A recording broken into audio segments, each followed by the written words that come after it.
and lining all the beats here with their drum hits. You can tell when there's a drum hit because there's a big spike right here. So we can resize and zoom at will. So what's good is to find that spike and line it up with the beat, like so. Find that next spike, line it up with the beat.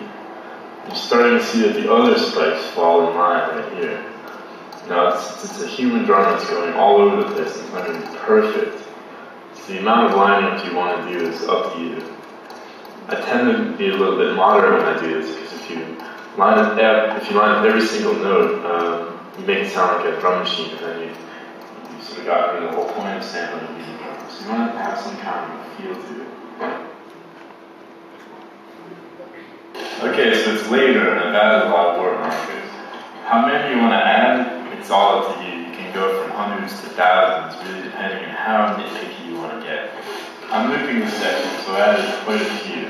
Here's what it sounds like with the metronome, with the word markers.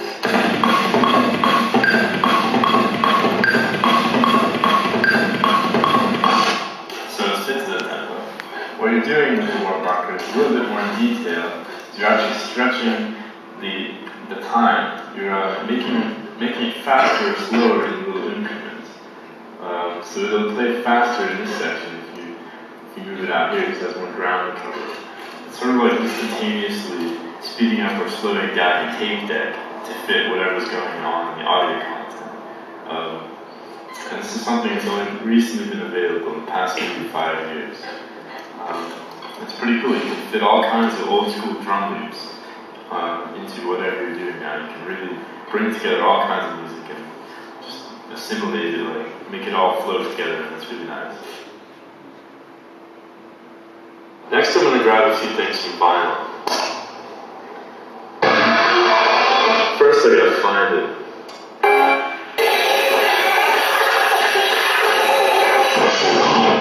There it is. Here we go.